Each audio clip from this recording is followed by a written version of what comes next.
भारत की ऐसी कोई भावना नहीं है जिसमें प्रभु राम झलकते न हो। भारत की आस्था में राम है, भारत के आदर्शों में राम है, भारत की दिव्यता में राम है, भारत के दर्शन में राम है। वही राम आजादी की लड़ाई के समय बापू के भजनों में अहिंसा और सत्याग्रह के शक्ति बनकर मौजूद थे। राम भिन्न भिन्न रूपों में मिलेंगे, लेकिन राम सब जगह है, राम सबके है।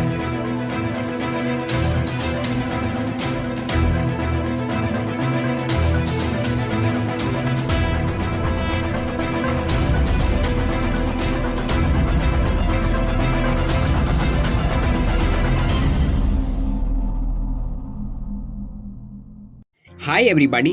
भारतीय साहित्य में किसी अन्य ग्रंथ ने भारतीय जनमानस को इतना प्रभावित नहीं किया जितना रामायण ने।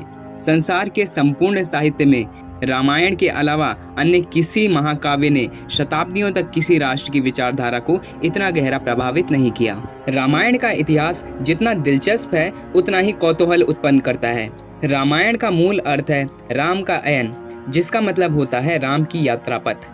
मूल रूप से ये राम की 2 विजय यात्राओं पर आधारित है, जिसमें प्रथम यात्रा प्रेम संयोग, हंस परिहास और आनंद उल्लास से भरी हुई है, जबकि दूसरी यात्रा दुख, दर्द, वियोग, व्याकुलता और वेदना से भरी हुई है। दूसरी यात्रा को ही राम कथा का मूल आधार माना जाता है।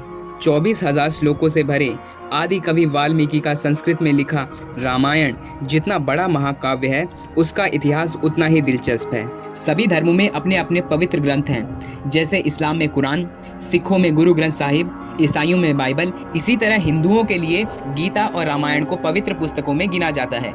त्रेता युग में विष्णु के अवतार के रूप में अयोध्या में राजा दशरथ और रानी कौशल्या के पुत्र राम की संपूर्ण जीवन कहानी को रामायण में बताया गया है। भारत के इतिहास में रामायण को प्रामाणिक ऐतिहासिक व धार्मिक ग्रंथ में गिना जाता है। साथ ही अत्यंत प्राचीन होने के कारण इसे आदि काव्य भी कहते हैं। 24,000 श्लोकों में वाल्मीकि रामायण को लिखा गया है। रामायण की संपूर्ण कहानी 7 भागों में प्रकाशित है, जिसके 2 मुख्य पात्र राम और रावण हैं। राम को मर्यादा पुरुषोत्तम अच्छाइयों का प्रतीक, रावण को अन्यायी व दुराचारी के रूप में दिखाया गया है। सबसे पहली व मौलिक रामायण की रचना आचार्य वाल्मीकि द्वारा की गई थी, जो सरल संस्कृत भाषा में छंद, दोहा तथा चौपाई विधा में लिखी गई।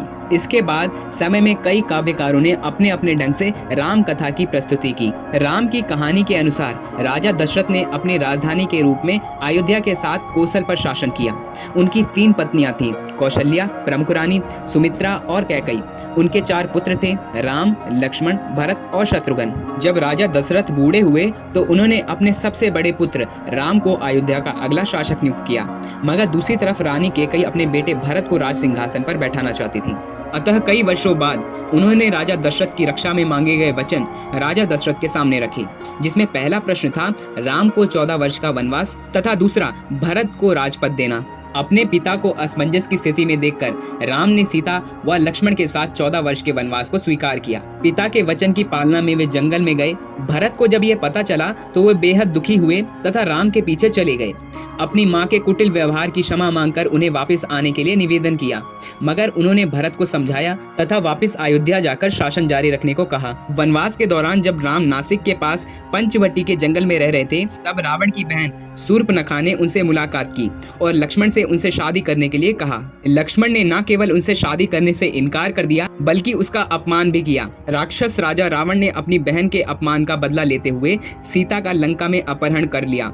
राम और लक्ष्मण ने सीता को बचाने के लिए लंका की ओर प्रस्थान किया। रास्ते में राम ने सुग्रीव को बाली से अपने खोए हुए राज्य वापस लेने में मदद की। इस उपकार के लिए सुग्रीव ने अपनी सक्षम सेना के सेनापति हनुमान जी तथा स्वयं सेना लेकर भगवान राम के साथ चले। सीता के लिए न्याय और अन्याय का युद्ध राम व रावण के मध्य महायुद्ध होता है। इस युद्ध में रावण का भाई विभीषण भी राम का साथ देता है। युद्ध में अन्यायी रावण का समूल नाश हो जाता है। इस तरह उनका 14 वर्ष का वनवास पूर्ण होते ही वे सीता के संग अयोध्या जाते हैं। हालांकि राम की समस्याएं खत्म नहीं हुई थीं और उन्हें सीता को उनके महल में भेजने के लिए मजबूर होना पड़ा क्योंकि उनकी प्योरिटी पर कुछ विषयों का संदेह था।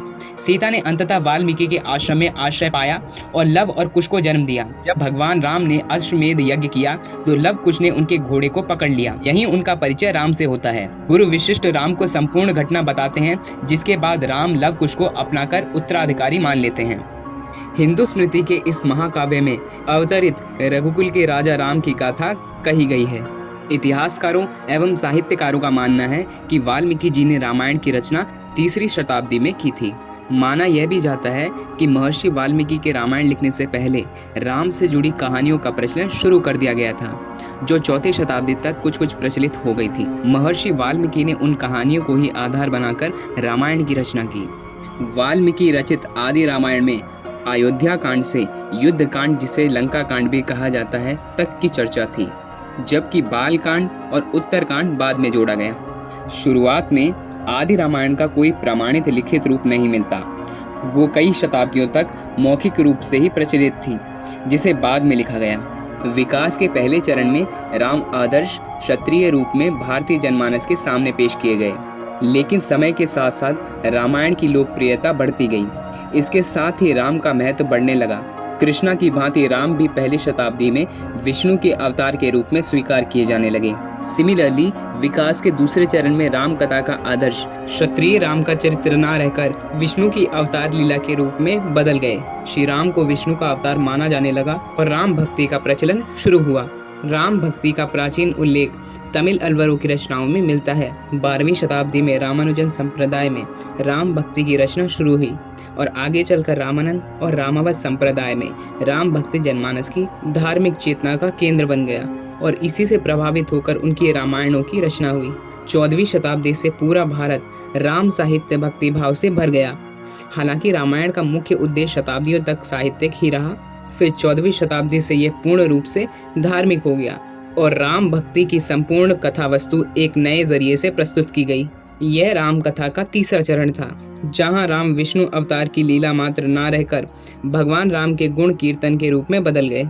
इसी तरह रामायण और राम कथा के अनेक रूप धारण करते हुए धीरे धीरे संपूर्ण भारतीय संस्कृति में रंज बस गया। जब संस्कृति बोलचाल की भाषा नहीं रही तो कवियों और संतों ने इसे अपनी अपनी बोलचाल और प्रदेश की भाषाओं में लिखा। दक्षिण की भाषाओं में रंगनाथ रामायण तेलुगु में लिखी गई। इसी तरह महर्षि कंबर ने तमिल में, तलचत्तु रामानुजन ने मलयालम में और नागचंद्र ने कन्नड़ में इसे लिखा। पूर्व में महाकवि कीर्तिवास ने इसे बांग्ला भाषा में लिखा। महाराष्ट्र में संत एकनाथ ने इसे मराठी में लिखा और उत्तर में स्वामी तुलसीदास ने इसे अवधी में लिखा। रामायण में सत्य की असत्य पर जीत ने रामायण को देश और दुनिया का सबसे महान काव्य बना दिया। रामायण का इतिहास यह दर्शाता है कि वैदिक काल से ही मर्यादा पुरुषोत्तम राम हमारे सामाजिक और सांस्कृतिक जीवन के अभिन्न अंग रहे हैं और बुराई पर अच्छाई के जीत का प्रतीक रहे हैं। संस्कृत में रचित वाल्मीकि रामायण, जिसे अर्ष रामायण भी कहा जाता है, सबसे प्राचीन मानी जाती है। वाल्मीकि रामायण छंदों में लिखी गई है। इसमें श्री राम का उत्तम तथा विराट रूप काव्य रूप में वर्णन है, जिसे वाल्मीकि रामायण भी कहा जाता है। वाल्मीकि रामायण को पढ़कर ऐसा नहीं लगता मानो उन्होंने श्री राम के बारे में जो कुछ भी देखा या सुना उसे वेदों की भाषा में अंकित किया।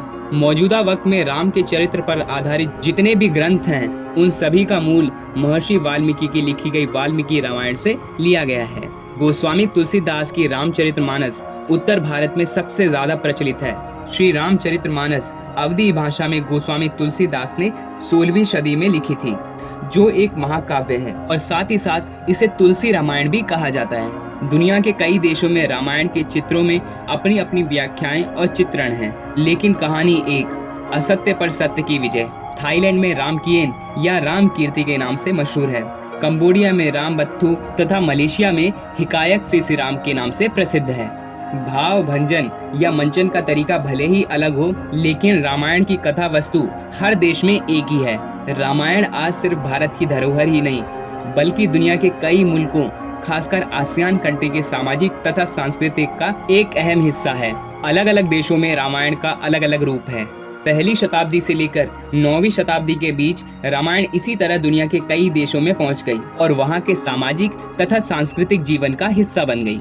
इसी दौरान राम कथा और रामायण ने न केवल Burma, Thailand, Cambodia, Laos, Vietnam, Malaysia, Indonesia, Tibet, China, Japan, Turkistan, Sri Lanka, Nepal तक पहुंच गई तथा समय के साथ फलती फूलती रही। That's it from my side. Thank you.